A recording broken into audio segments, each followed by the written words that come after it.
Hello बच्चों। तो बच्चों इसके पहले वाले लेक्चर में हमने जो है क्लासिफिकेशन लेवल तक देख लिया था। कहने का मतलब है टेक्सोनॉमी जो है, टेक्सोनॉमी के जितने भी लेवल थे, चाहे वो आइडेंटिफिकेशन हो, चाहे नॉमेनक्लेचर हो, चाहे क्लासिफिकेशन हो, हमने सारे एस्पेक्ट पर स्टडी कर ली थी। अब इसके बाद जो हम लोग को टॉपिक्स देखना है वो है आपका सिस्टमैटिक। सिस्टमैटिक्स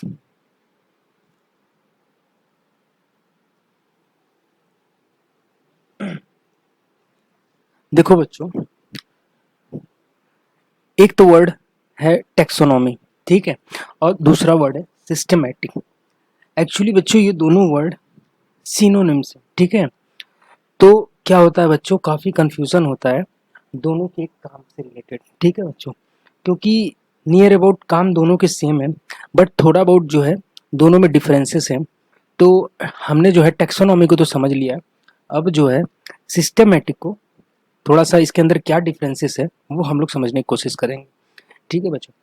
तो देखो सिस्टमैटिक्स तो है ना, ये ये जो वर्ड है वो डिराइव्ड है सिस्टेमा वर्ड से, ठीक, सिस्टेमा वर्ड से। और इसको, इस वर्ड को जो है सबसे पहली बार किसने यूज किया था? सबसे पहले लीनियस ने यूज किया था, ठीक है। और लीनियस ने यूज किया था इसको सबसे पहले अपनी बुक सिस्टेमा नेचुरा में, सिस्टेमा नेचुरा, फोर्थ एडिशन, ठीक है बच्चों, सिस्टेमा नेचुरा, जिसमें इन्होंने प्लांट स्पीसीज के बारे में मेंशन किया हुआ है, ठीक है बच्चों। तो ये तो हो गया बच्चों सिस्टमेटिक के बारे में थोड़ा सा जनरल इन्फॉर्मेशन। अब देखते हैं कि सिस्टमेटिक और टेक्सोनॉमी में क्या डिफरेंसेस है। देखो बच्चों, सिस्टमेटिक जो है काम तो वही करता है जो टेक्सोनॉमी करता है, ठीक है बच्चों। टेक्सोनॉमी प्लस फाइलो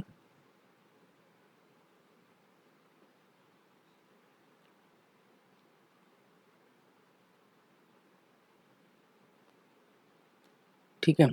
तो बच्चों देखो जो सिस्टमेटिक है वो क्या है? टेक्सोनॉमी प्लस फाइलोजेनेटिक रिलेशनशिप दोनों का कॉम्बिनेशन है। कहने का मतलब है कि सिस्टमेटिक जो है वो हर काम करता है जो टेक्सोनॉमी करता है। वो आइडेंटिफिकेशन भी करेगा, नॉमेनक्लेचर भी करता है और क्लासिफिकेशन भी करता है। बस इसके अंदर जो एडिशनल काम जो होते हैं, एक्स्ट्रा जो काम होता है वो है फाइलोजेनेटिक रिलेशनशिप। अब बच्चों समझते हैं कि फाइलोजेनेटिक रिलेशनशिप का क्या मतलब है, ठीक है।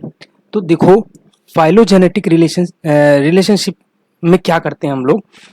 देखो बच्चों, जो हमने स्पेसीज, जो न्यू स्पेसीज जिसका हमने आइडेंटिफिकेशन किया है, नॉमेनक्लेचर किया है, क्लासिफिकेशन किया है with the help of phylogenetic, ठीक है, हम लोग क्या करते हैं उसके एंसिस्टर का पता लगाते हैं। एंसिस्टर का मतलब हो गया कि जो हमने प्रेजेंट स्पेसीज जिसको हमने आइडेंटिफाई किया है वो आखिर 100, 200, 300 मिलियन पहले वो आखिर कैसी दिखती थी, ठीक है बच्चों। इसको कहते हैं एंसिस्टर, ठीक है। तो देखो बच्चों,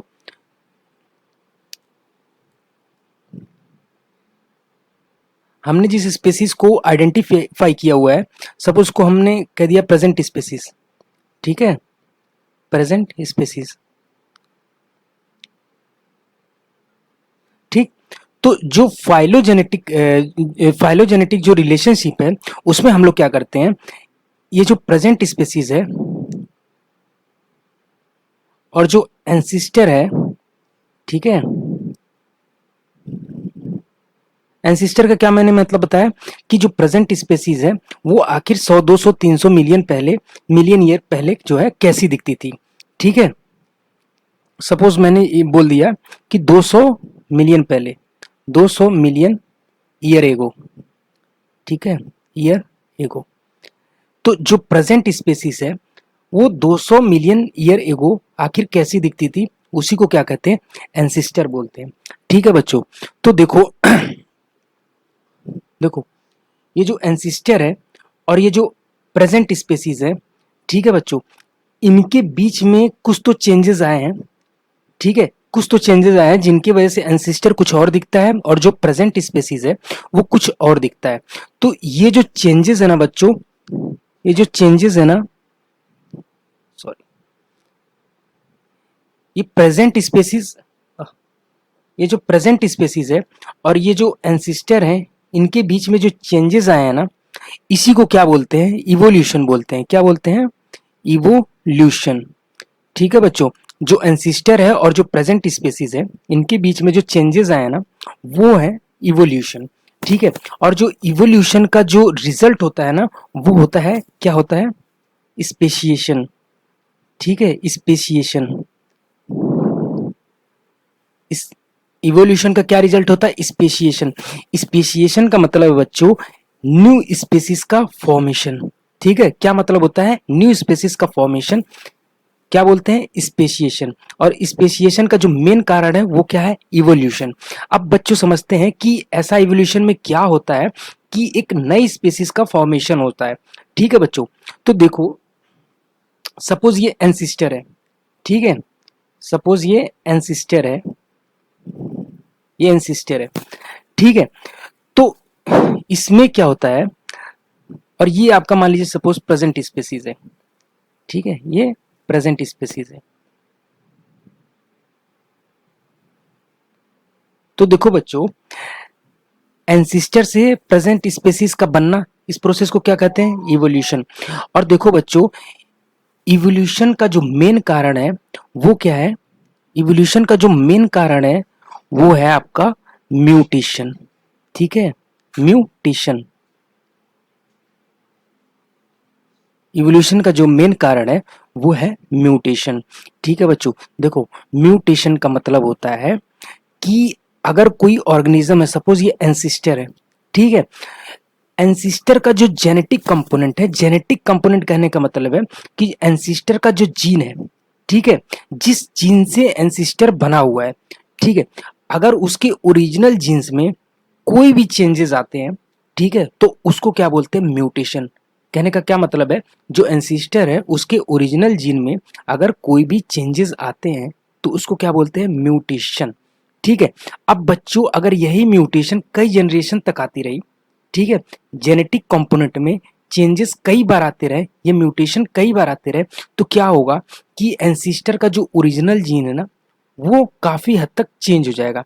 अब बताओ बच्चों, अगर किसी के जेनेटिक कंपोनेंट चेंज हो जाए तो उससे क्या होगा? उससे क्या होगा? उससे क्या होगा? नई स्पीसीज का फॉर्मेशन हो जाएगा, क्योंकि अब इसके अंदर काफी ज्यादा हद तक वेरिएशन आ चुके हैं।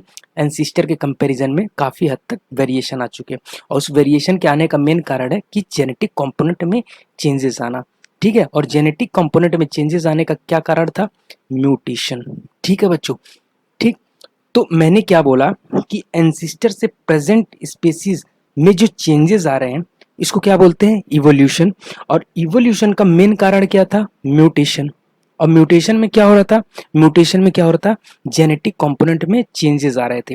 ठीक है बच्चों, तो हमने ओवरऑल क्या देखा कि इवोल्यूशन की वजह से क्या हो गया? स्पेशिएशन। स्पेशिएशन का क्या मतलब है? कि न्यू स्पीसीज का फॉर्मेशन। ठीक है बच्चों, तो अगर मैं इसको एक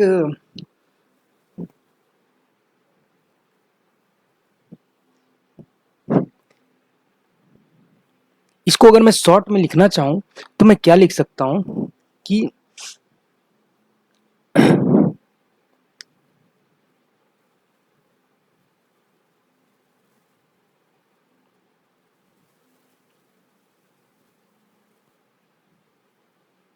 इवोल्यूशन की वजह से क्या होता है बच्चों? स्पेशिएशन होता है। ठीक है, इवोल्यूशन की वजह से क्या होता है? स्पेशिएशन होता है। स्पेशिएशन का क्या मतलब था? नई स्पीसीज का बनना। ठीक है, और इवोल्यूशन का जो मेन कारण था वो क्या था? म्यूटेशन। ठीक, म्यूटेशन। म्यूटेशन का क्या मतलब था? जेनेटिक कंपोनेंट में चेंजेस आना। ठीक है, अगर कई जनरेशन तक म्यूटेशन हो रहा है तो क्या हो जाएगा? इवोल्यूशन हो जाएगा, और इवोल्यूशन हो जाएगा तो क्या होगा? न्यू स्पीसीज का फॉर्मेशन हो गया। तो बच्चों देखो, तो हम लोग किसके ऊपर बात कर रहे थे? हम लोग फाइलोजेनेटिक रिलेशनशिप के ऊपर बात कर रहे थे। तो सिस्टमेटिक क्या करता है? टेक्सोनॉमी का काम भी करता है, और साथ में क्या करता है? फाइलोजेनेटिक रिलेशनशिप को भी फाइंड करने की कोशिश करता है। तो फाइलोजेनेटिक रिलेशनशिप में क्या साइंटिस्ट पता लगाते हैं, जो प्रेजेंट स्पीसीज जिसको हमने आइडेंटिफाई किया है उसके एंसिस्टर का पता लगाने की कोशिश करते हैं। ठीक है बच्चों, तो इसमें क्या होता है बच्चों, फाइलोजेनेटिक रिलेशनशिप को फाइंड करने के लिए जो सबसे हेल्पफुल टूल है वो है बच्चों फाइलोजेनेटिक ट्री। क्या है? Phylogenetic tree. Phylogenetic tree. ठीक है बच्चों, फाइलोजेनेटिक ट्री। एक्चुअली बच्चों ये फाइलोजेनेटिक ट्री को बनाने के लिए साइंटिस्ट क्या करते हैं, जब हमने किसी न्यू स्पीसीज का क्या किया, आइडेंटिफिकेशन कर दिया, उसके बाद नॉमेनक्लेचर कर दिया, फिर क्लासिफिकेशन कर दिया। तो जब हमने किसी न्यू स्पीसीज का क्या किया, क्लासिफिकेशन कर दिया, तो उसके बाद क्या है कि हमें उस स्पीसीज के बारे में कंप्लीट नॉलेज हो गई। ठीक है, कहने का मतलब उसके हर एक टेक्सॉन की नॉलेज हो गई, उसके स्पीसीज का पता चल गया, उसके जीनस का भी पता चल गया, उसके फैमिली का भी पता चल गया, उसके क्लास का भी पता चल गया, उसके ऑर्डर का भी पता चल गया, फाइलम किंगडम का भी पता चल गया। ठीक है बच्चों, तो कहने का मतलब है हमें हर एक टेक्सॉन का जानकारी हो चुका है अभी। ठीक है, तो साइंटिस्ट क्या करते हैं कि दो टेक्सॉन का मतलब हो गया कि सपोज स्पीसीज और जीनस, स्पीसीज एक अलग टेक्सॉन है और जीनस एक अलग टेक्सॉन है। ठीक है, स्पीसीज क्या है, एक अलग टेक्सॉन है, और जीनस क्या है, अलग टेक्सॉन है। तो साइंटिस्ट क्या करते हैं कि दो टेक्सॉन के बीच में कंपैरिजन करते हैं, और कंपैरिजन किस लेवल पे होता है, जेनेटिक लेवल पे होता है। ठीक है, किस लेवल पे होता है, जेनेटिक लेवल पे। ठीक है बच्चों, तो क्या करते हैं साइंटिस्ट, दो टेक्सॉन, ठीक है, दो taxon, taxon one, taxon two. ठीक है, सपोज टेक्सॉन वन क्या है, स्पेसीज है। ठीक है, और टेक्सॉन टू क्या है, जीनस है। ठीक है, तो साइंटिस्ट क्या करेंगे, स्पेसीज और जीनस के बीच में कंपैरिजन किस लेवल पे करते हैं, जेनेटिक लेवल पे। ठीक है, दो टेक्सॉन में क्या करते हैं, वो जेनेटिक सिमिलैरिटी को फाइंड आउट करने की कोशिश करते हैं कि जो जो सपोज स्पेसीज और जीनस के बीच में कंपैरिजन है, तो पर्टिकुलर स्पेसीज, ठीक है, कौन से जीनस से, ठीक है, सबसे ज्यादा सिमिलैरिटी खा रही है। ठीक है, सबसे ज्यादा किस किस जीनस के साथ सिमिलैरिटी मैच हो रही है। ठीक है बच्चों, तो उससे क्या होता है, साइंटिस्ट को एक पर्टिकुलर डायरेक्शन मिल जाता है, और उस डायरेक्शन की हेल्प से वो फाइलोजेनेटिक ट्री का फॉर्मेशन करते हैं। ठीक है बच्चों, जैसे कि बच्चों सपोज सपोज सपोज तीन स्पेसीज थी, और एक जीन से जो है, सपोज एक पर्टिकुलर जीन्स है, ठीक है, उससे तीन स्पेसीज डिराइव होती हैं। ठीक है बच्चों, और एक जीनस है, उससे जो है दो स्पेसीज डिराइव है। ठीक है बच्चों, तो देखो अगर मैं बात करूं, और सपोज ये दोनों जीनस जो है एक पर्टिकुलर फैमिली से डिराइव्ड है।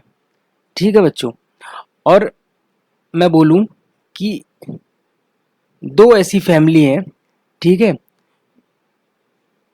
जो एक ही ऑर्डर से डिराइव्ड है।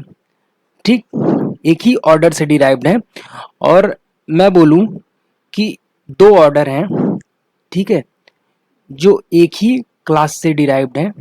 ठीक है, और दो क्लास हैं जो एक ही फाइलम से डिराइव्ड है। ठीक है बच्चों, तो जब हमने सबको मैच कर दिया, तो हम लोग यहाँ देख सकते हैं एक ट्री का फॉर्मेशन हो गया। ट्री कहने का मतलब ट्री के ब्रांचेस के शेप का कुछ स्ट्रक्चर क्रिएट हो गया। बच्चों इसी को क्या बोलते हैं, फाइलोजेनेटिक ट्री। ठीक है बच्चों, क्या बोलते हैं, फाइलोजेनेटिक ट्री। तो इसमें हम लोग देख सकते हैं बच्चों, सपोज अगर मुझे इस स्पेसीज का अगर मुझे एंसेस्टर पता लगाना है, तो बच्चों हमने क्या किया, सबसे पहले जीनस और स्पेसीज के बीच में जेनेटिक लेवल पे कंपैरिजन किया। ठीक है बच्चों, फिर जीनस और फैमिली लेवल पे हमने कंपैरिजन किया जेनेटिक लेवल पे, फिर हमने किया फैमिली और ऑर्डर के बीच में कंपैरिजन किया, फिर ऑर्डर और क्लास के बीच में कंपैरिजन किया, फिर हमने फाइलम से कंपैरिजन किया। तो बच्चों जब हमने सारे लेवल पे कंपैरिजन कर ली तो एक ट्री का फॉर्मेशन हुआ जिसको बोलते हैं, क्या बोलते हैं हम लोग, फाइलोजेनेटिक ट्री। ठीक है, फाइलोजेनेटिक ट्री।